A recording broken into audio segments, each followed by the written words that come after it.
Welcome to Season 3 of This Is Your Life in Silicon Valley, a podcast about the Bay Area, technology, and culture.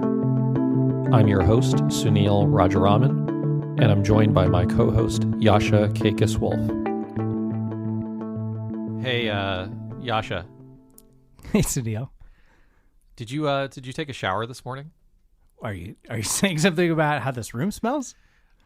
Just saying that it gets a little tight in here, and sometimes it feels like you should spend a little extra time with that soap. Man, there is literally nothing that is more important for me to get my day started than waking up and taking a shower.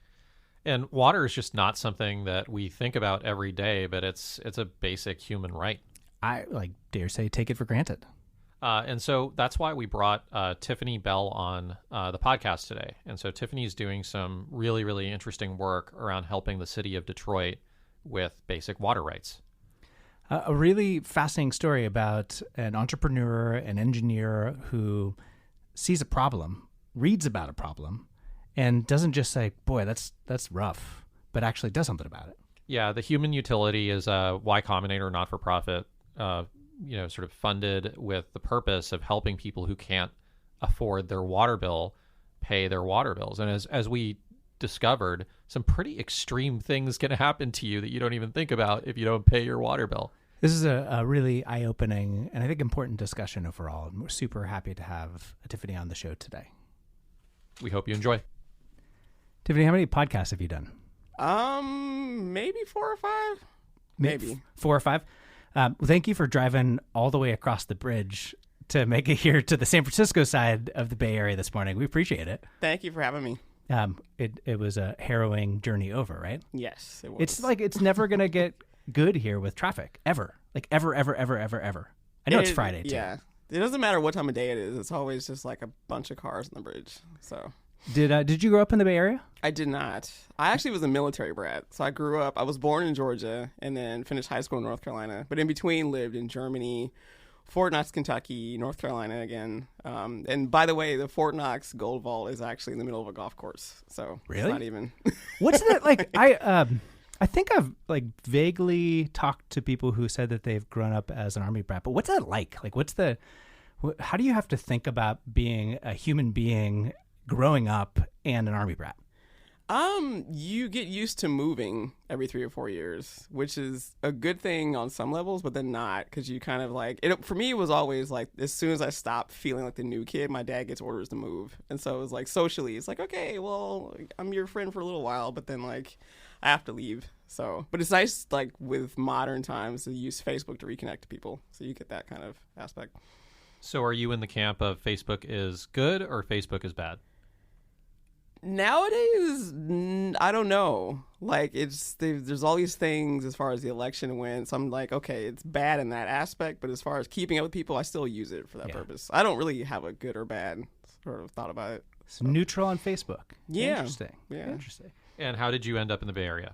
So I used to run an old startup called Pencil UN way back when, and it didn't do well. So, but I am an obsessive Twitter user.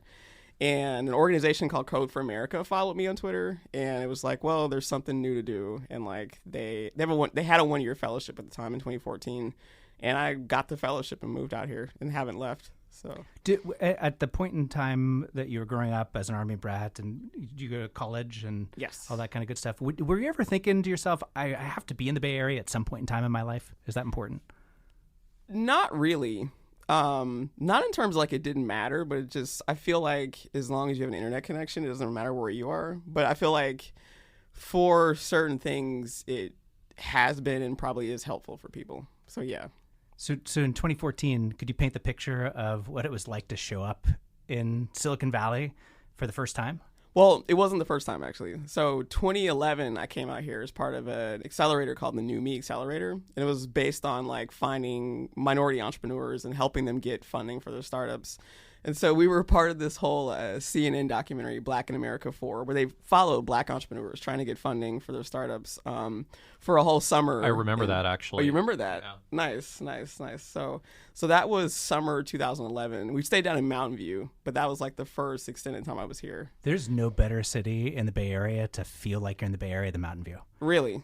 I nobody can see this as a listener, but this is my sarcastic face. Yes. No, I got it. No, I mean it was nice. It was very suburban, and we lived across the street from NASA basically, and it was just like, oh, it's nice down here. It rained one time that summer, and so.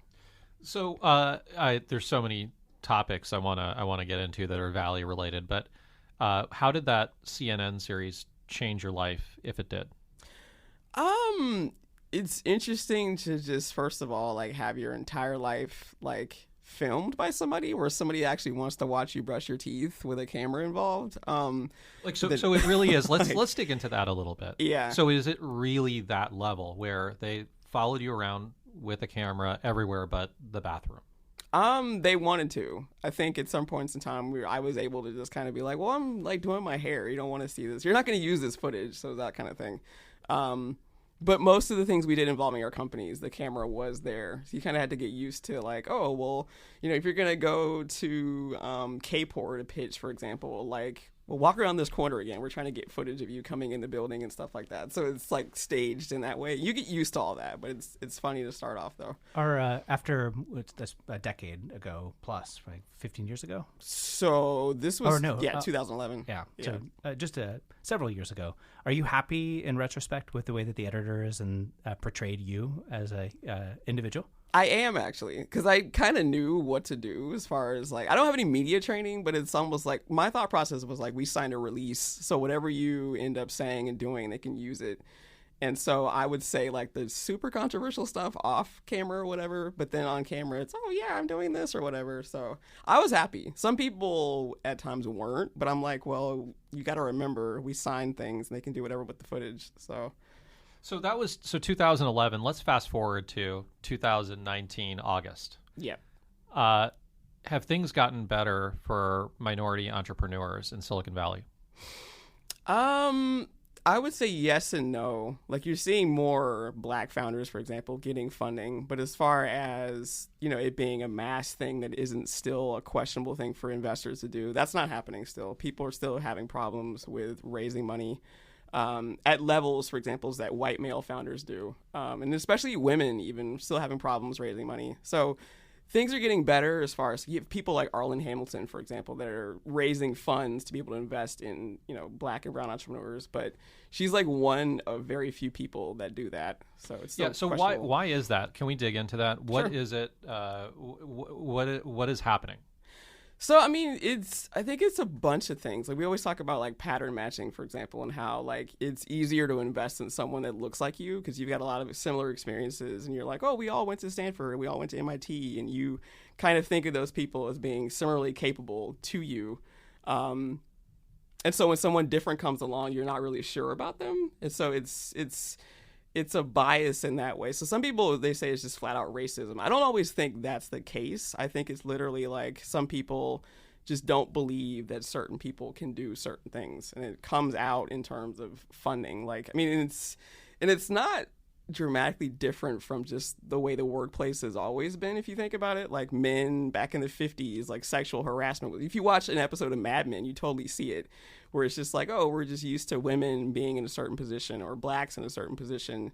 And I think that's carried over as far as, funding goes, basically. So it's like I'm used to a Black person, sometimes, I hate to say it, but like doing DoorDash versus like, actually running a company. So this is where I see you. So this is why I have problems funding you. And so has that, since 2011, do you think that perception has changed? And, has there been any progress made? I think there's been progress made, but it's been more as far as like people of color raising their own funds and then coming in and investing in other people of color. You still don't see organizations like Sequoia, for example, investing in Black and brown founders in a serious way. So I think when it comes to stuff like that, like the big funds that actually could take the risks of that nature, they don't. And so it's kind of like, What would have to happen to change the perception and move the needle in like some sort of dramatic way? Like, so if there was like an event or something, what would a couple things that would have to happen to change this and move the needle forward? I think one thing, a founder of color having a huge exit would help. And not that that's not coming, but it hasn't happened yet. Or at least not in terms of like someone black or brown building a Google, basically, like that kind of thing happening. But then also just like investors getting over like human nature, I think, which is a lot harder to deal with. And not thinking of certain people in a certain way and just like taking a chance and Just like innate bias. right, innate bias and getting past that kind of thing and just thinking about it from the terms of, we have a portfolio of companies that we can afford to have certain risks. So why not just take a chance on this black woman who's building a thing that they have the numbers, but for some reason still we can't get past the fact that she's a black woman. There's no event that's going to change bias, though. Right? No. Like Well, what's interesting is, I mean, the way we've had other guests like Lisa Fetterman talk about bias with investors and things like that. I mean, the way you're explaining it to us right now makes complete sense. It's completely rational. So when you have this conversation, not on a podcast, but with, say, an investor from Sequoia or wherever, some hypothetical VC fund, what's their reaction to this? Because they're smart people and they should be aware of their own biases. How would they react to you having this conversation with them? I mean, that's interesting. I don't know. I've never had the conversation with them, but I feel like I think they perhaps would point to the numbers and just say, well, we've never had this person, do this kind of thing. I mean, it's a hard thing to kind of say what they would say because there's a bunch of things they could say as far as like numbers or this is a relationship driven sort of thing, which also wouldn't help them to say that. But I think that's like the low level thought process around it. But I think they would probably point to the numbers and just say, well, we found that, when we invest in white guys, they, offer these kinds of returns versus women or whatever. But it's like a self-perpetuating sort of thing. So of course that's who has the success if that's who you take the chance on. So. So, you mentioned some of the work that Arlen is doing. Who else is out there kind of, doing the work of investing in black and brown founders? So I think about Monique Woodard. She used to be at 500 Startups, but she has a fund that she invests in black and brown founders. Who else can I think of? As far as some of the most active people, I mean, those are the two that I follow. I'll say that I've seen actually make investments and not just talk about. So. Can we go back to 2014 a little bit? So time shift. So Sure. You show up back into the Bay Area, second time, as a Code for America kind of member, Fellow. as a grant fellow? Yeah. A fellow. And then what happens here for you? So, I mean, the way that was set up was just a one-year fellowship. You have a team of 3 people that go into, at the time, 10 cities. You pick a city. I was with Atlanta, so we worked on a couple of things for the city. But the whole point was just to take technologists, or a programmer, a user experience person, and a designer, and go in and like use those skills and talents to like improve something service delivery wise for cities. So we worked on helping Atlanta with some infrastructure bonds and like participatory budgeting and that kind of thing. Team also built a text messaging solution because people were like, whenever you get pulled over in Atlanta, you have to like go to court. So if you had a broken headlight, you have to go to court for that. But they don't give you a court date on the spot. And so you had like literally city council members that were going to jail because they like didn't show up to court basically because they didn't have a date. So the team built a thing that like let you get a text message date or whatever. We also rebuilt the city's procurement website, which let people just do business with the city easier. But that was, a smallish amount of the time that I was spending here. So summer of 2014, I read about what was happening in Detroit with water bills, where this was an article in the Atlantic that talked about how 100,000 people were about to have to live without running water because they couldn't afford the bills in Detroit. Because ironically, Detroit and Flint have some of the most expensive water in the country. But also, these are not places that have the best economic prospects. And so people couldn't afford the bills. And their solution, the city's solution, was just to shut their water off versus actually having something in place to help them. So I was, in City Hall in Atlanta all the time at that point. And I was thinking to myself, like, what kind of decisions had to be made for them to decide, like, instead of helping demonstrably poor people, like, I've been to people's houses. They don't have furniture and things like that, unless it was in the backyard when I showed up or something. But, like, they don't have furniture. And so they're obviously not taking money and just going shopping or something. But if you have people that are that poor, what kind of decisions did you make as City Hall to like decide to turn these folks off or whatever. So it was curious for me because of everything that I saw in Atlanta. So my co-founder at the time, Christy Tillman, and I decided we could spend $100 in a weekend on a crappy restaurant here in San Francisco. Why not give that money to somebody to pay their water bill? But it turned into this whole thing. Tell us about, I read one of your Medium posts about sort of the situation, why people are unable to pay water bills. Right. Give us like a really hard-hitting story on the ground, maybe that you've experienced with an individual or a group of individuals that would really connect with our audience.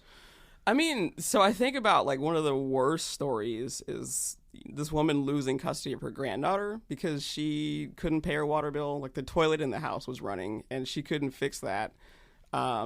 I think it might have been one or two because like the way some Detroit houses are set up, there's like a toilet in the basement for some reason or whatever.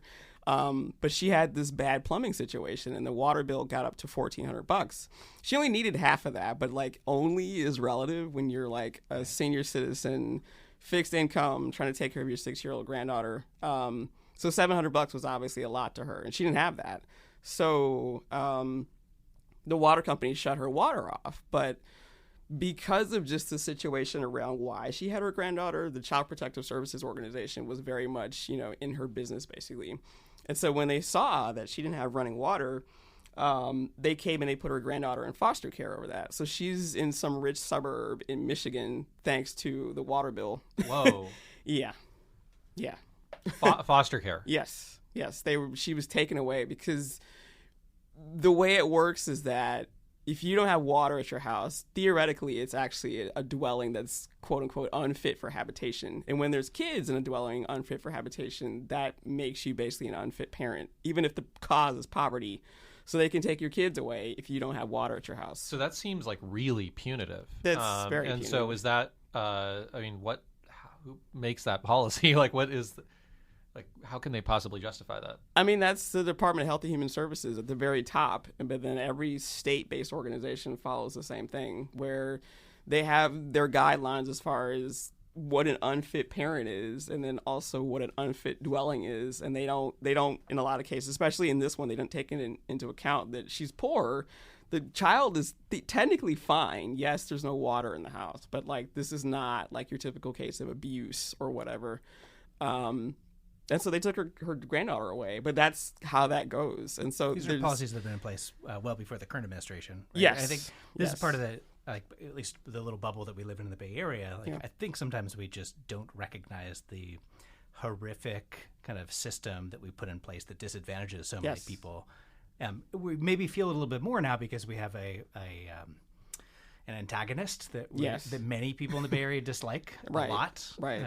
And so we hear about it a little bit more, but that's heartbreaking. Yeah, that happens. But I mean, that's not the first instance of that. I mean, you have people that it's the thing that people are well aware of can happen. So you have some folks that will proactively take their kids and be like, you're going to your aunt's house, you're going to your grandma's house, you're going to your dad's house to keep them in custody on their own terms, basically, but knowing they don't have water in the house. So we had one woman, again, in that instance I just talked about, like a single mother, 3 kids, and she divided her kids up amongst other relatives, and she stayed in the house herself without water because she knew if someone found out, those kids would be taken away. And like the foster care system is not one that you can guarantee the kids will stay together and that kind of thing. And so you, like you said, have a very punitive system going on over money, basically. And like if you think about it, putting this child in foster care she was in there at least 6 months. So you think about the cost to taxpayers,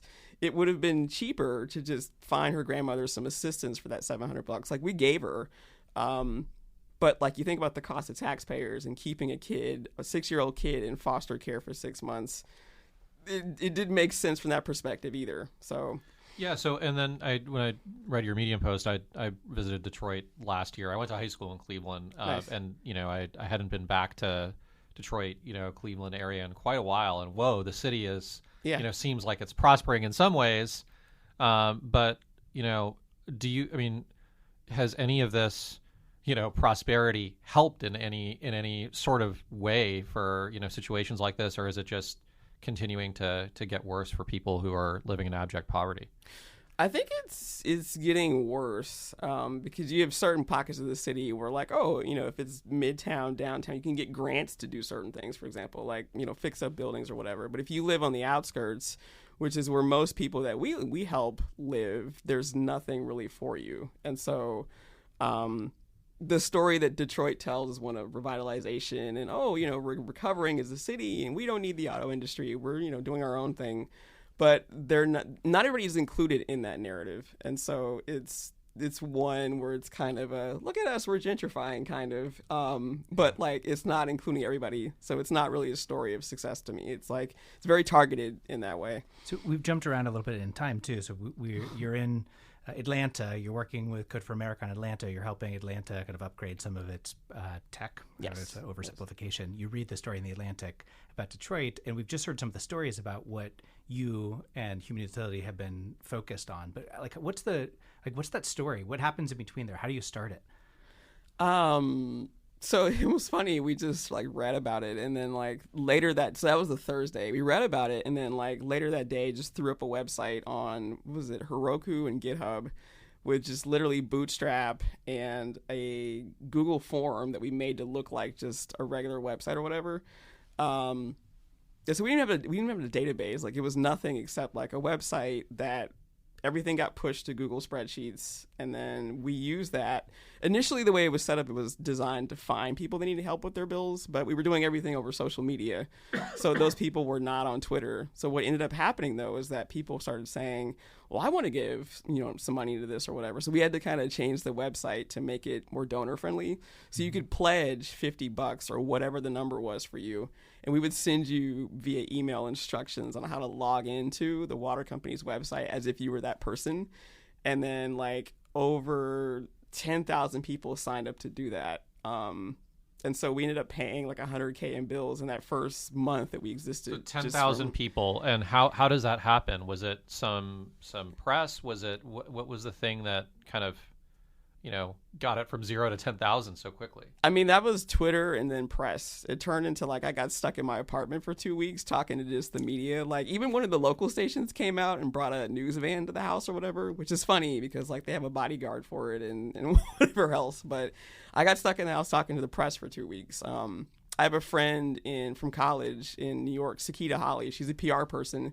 We had so many requests, we had to ask her to help us because it's we're trying to do the work and people want to talk to us and, can you do this for us or whatever. It got to be that kind of Connecting crazy. it back to the Bay Area, do you have any big supporters in the Bay Area in the tech industry that are helping with this? Yeah, I mean, so we're a Y Combinator-backed nonprofit. There's people like Hunter Walk at Homebrew Ventures. I mean, not Ventures, but just Homebrew. Who's also been a guest on this podcast. Oh, yeah, nice.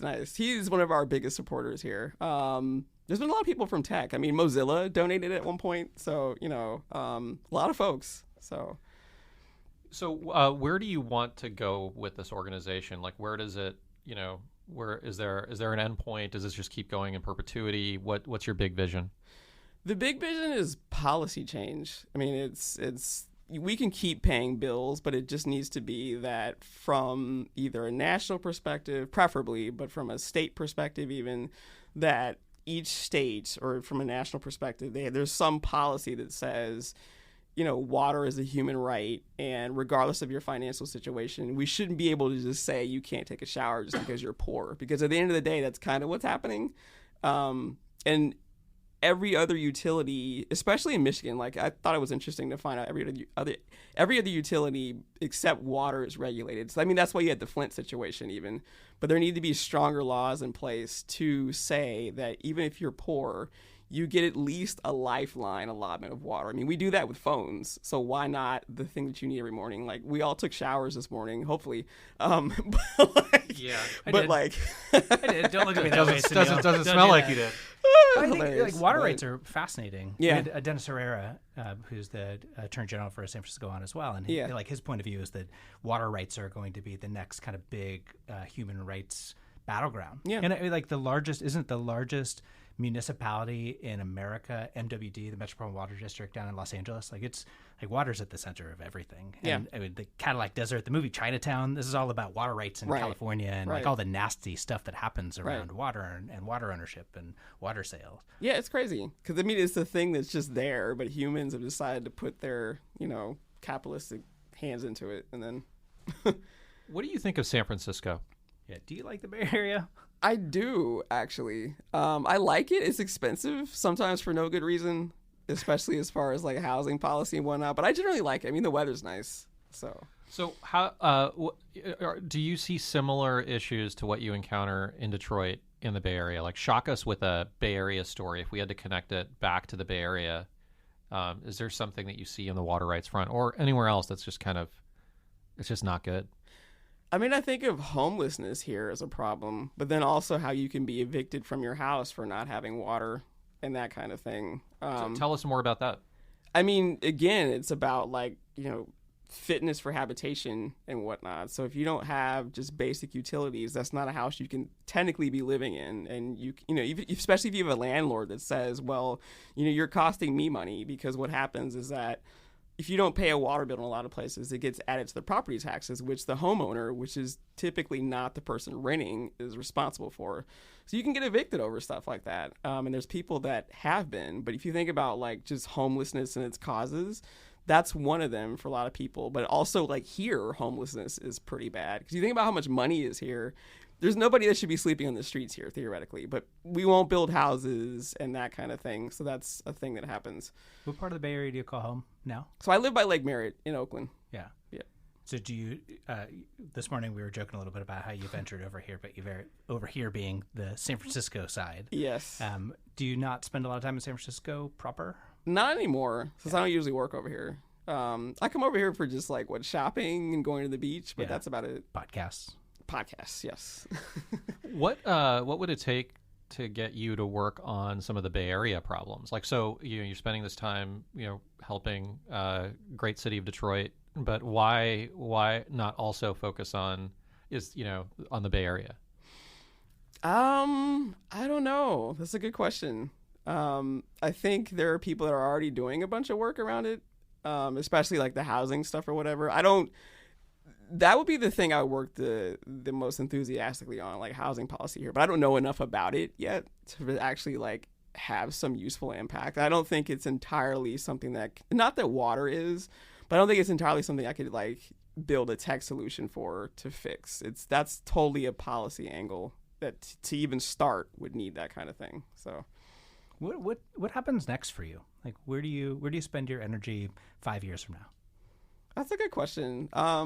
Hopefully not still fighting water policy, but I think it will be, because again, I would prefer this stuff to be enshrined in policy on a national basis, and that's going to take longer than 5 years, especially with the current administration in place, and then Congress not exactly being the most amenable place to policies that actually help people. That's a very nice way to say it. Right. So, I mean, and so if What's-His-Face gets reelected, that's 4 more years of just, a reversal of a lot of things that actually help people. Like you think about just like the attempts at dismantling Obamacare, like that actually helped people, some of which are still for some reason, Trump supporters. But the environment is not such that policies like the things I'm interested in are supported at this point. So. What are the top 3 things outside of water rights that you're worried about right now from government public policy perspective in the United States? Just 3 things that maybe are non-obvious or maybe are obvious that kind of you wake up in the morning, you're freaked out about. I would say homelessness, LGBTQ rights, and education as issues. Can we dig in on number 1 a little bit more first? So homelessness, what in particular about homelessness is, is there something, if you had to zoom in, is it an underlying cause? What is it particularly? We think about it in the Bay Area, just people not wanting to build housing, basically, because I think I've heard the phrase like the Manhattanization of San Francisco. People don't want that, which I can see from a visual perspective probably not being great. But if that means that you're supporting, like, or fighting a homeless shelter being built in your neighborhood. No, it's not always the most visually appealing thing to have there, but if that means other human beings have a place to stay, how could you roll over in the morning and like schedule yourself to go to a meeting to fight against something like that? It doesn't make sense to me. And I just think about that just again from just a human perspective. That's someone else's son or daughter that you're okay with sleeping on the corner because you don't want a homeless shelter in your neighborhood, or you don't even want like to build housing to at least make it where we can drive prices down and these people could have somewhere to stay. Like even if you did that, you wouldn't have to worry about the homeless shelter then. So it's like there's ways to support doing the right thing that of course don't always, negatively affect you, but it's a matter of like taking the initiative to actually support that kind of stuff. And then zooming in on number 2, tell us a little bit about LGBTQ rights and why you're worried at the moment. Right. So I think about like, of course, gay people can get married at this point, but you have a lot of, especially like Black trans women being killed. And it's not a thing that's being talked about at the level that it should be, but it's also a thing that's happening. And there aren't like protections where, I mean, of course, you're not supposed to kill people and you can go to jail for that. But it's a thing that's just kind of like, oh, that's too bad. They should have been doing whatever, in that case. So it's kind of overlooked, which I think people should have the right to live how they want to. And if that's what you feel more comfortable expressing yourself as, transitioning from a man to a woman, like, what's wrong with that? You shouldn't be in fear of being killed because you met the wrong person. And they, because a lot of men will frame it as, they didn't know that this person was a woman. I mean, previously a man. So like, oh, you tricked me. And then that person is killed. And that just shouldn't be a thing. And there should be support for that in different ways. So I think people just ought to be able to be who they are. Right. When you think about education more broadly, like what's your involvement in kind of the world of education? Right. So, I mean, one thing that I do is I occasionally give to like Amazon wish list campaigns for teachers because like the school year in a lot of places just started and we literally have teachers paying for school supplies out of their own salaries and they don't make anything anyway. So if you think about just like paying for pencils or just like, teachers wanting to do things like having iPads in the classroom, they're having to fund that stuff themselves. But yet as a country, we can pay to like have, of course, there's value in it, but having the strongest military in the world, we spend money on that rather than education. And I think that's pretty silly because a more educated populace, I think, is a more peaceful one. A lot of problems that we have come from people not having education that they should, or, people will go to school, but their education is somehow subpar because of teachers, for example, not having basic things that they need in order to teach a certain way. And there's no excuse for it to me. Are you optimistic about the future of the country and really specifically the Bay Area? You're clearly working on something that's important, that's impacting people in a positive way. So you got to have some optimism in you. But like, do you feel good about the future? Yes and no. At times, yes, because I think about the work that I'm doing, but I think about all these other problems in the world, and it's like, generally, yes, I'll say I'm optimistic. But as far as like day to day, no.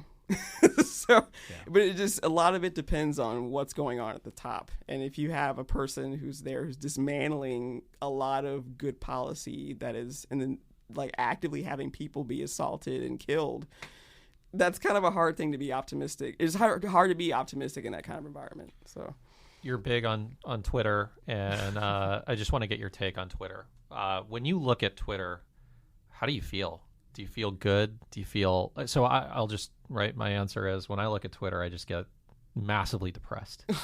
Right? It's like it's where I look for bad information. Like what's bad that's happening? I'm gonna go to Twitter. Right. I think a lot of it comes down to who you interact with on Twitter. Like I look at it too and see terrible things, but if you find people that are doing uplifting work or post affirmations or I don't know, I think it's really just based on who you follow and who you interact with. And a lot of people like to not follow but like 100 people, and if 50 of them are tweeting the worst stuff that's happened that day, then that's what you're going to get. But if you follow a broader range of people who are in different industries, different age groups, different points in life. They've got kids, so you see them posting their toddler one day, and yeah, it might be like toddler and then like mass murder and then like, you know, puppy or something, but you get like a more balanced view depending on how you like curate. So it's feed curation, basically. I think that's the key to it. If you were the CEO for Twitter, what kind of changes would you put in place? I think the biggest thing that I've seen over time is people being abused on the platform and like not enough being done about that. And I feel like if we can do things like, and this is not even a hard thing to do, but just analyzing sentiment, and they're doing that, but just watching how that kind of thing evolves in a mass sort of way. Like if your system is finding that, oh, all of a sudden all these angry tweets are being directed at this person, and that's been a pattern in the system for that person, that would suggest like this person's probably being harassed, so we should do something about it. Like a lot of people are just like, oh, the Twitter should have the edit button. I'm just like, you should read your tweets beforehand and then, you know, worry about that. But like, I think the biggest thing they could work on is abuse, and they're not for some reason, or at least not in a way that people feel safe entirely the way they should be able to. It's a good segue to our last question as we're getting close to time. Yasha, I'll let you do the honors. Well, we are talking about Twitter, and as Sunil said, you are kind of big on Twitter. So if you were to give a recommendation to our listeners of someone whom is uplifting, that's the filter for the way that we're going to ask the question today on Twitter, who would that be? And then I'm gonna ask one more follow on that's of a similar vein. But let's talk about Twitter first. I feel like there's a lot of different things that I would recommend. One is the new Zora account on Twitter. So actually, like Medium has their magazine Zora, named after Zora Neale Hurston. But there's a lot of stuff that comes from women of color that it's written there. Of course, I love Anil Dash on Twitter. Who doesn't? Yeah, right. Like it's all about mangoes. Right, like mango. He actually has me eating those, whereas before I was like, I don't know what the hell this is. But you know how happy he's going to be to hear that you're eating mangoes because of him? Right. But then, like, I guess I wish I had like looked further. It's a lot of different people. Like people I went to school with. So I guess I can say this. If you follow me, like my username is just my first name. So it's TIFFANI. But people that I retweet fairly often, that's who I get a lot of value from. So it's not just one person really for me. But those two I could say. I like that. So let's move away from Twitter and let's ask you the same question, but with a broader lens. Like where are you spending your time? And how would you recommend our listeners spend their time online right now? This is kind of sad. It's a combination between Reddit and Twitter still. I think I really like communities of people that you can just interact with and just talk to in a fairly low friction, low anxiety sort of basis, but still build a lot of community from. You know, Reddit's been interesting just for things like reading about business or investing or whatever. Has that always been the case for you, or is that happening recently? So Reddit is a recent thing. I've had an account for years, but I just kind of picked it up after different things have happened. And it was like, oh, this is kind of nice to like read through or whatever. And people just kind of...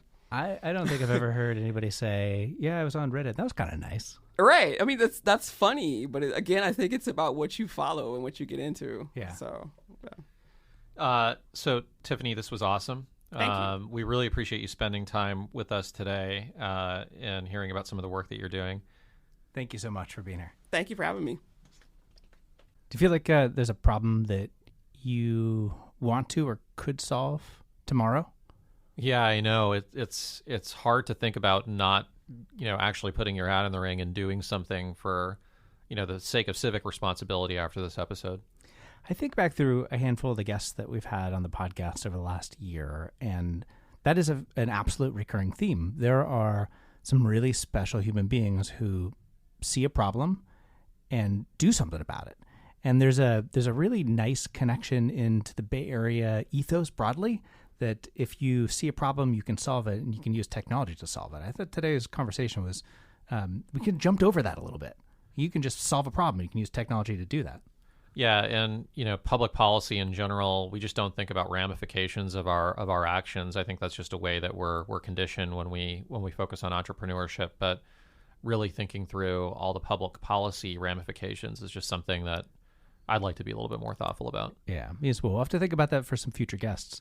I really liked today's episode, and I just absolutely love you, Sunil. In fact, I love you so much that if I could, I would go back and rate this podcast 5 stars on the place that I listen to it on. You know why I would do that? Why would you do that? Because when I go out, or really when you as the listener goes out, finds this podcast on the place that you found the podcast, rates us 5 stars, and even potentially leaves us a comment, it helps more people find this podcast. And there's nothing more that Sunil and I appreciate than our listeners helping more people find this podcast. We hope you enjoyed today's show.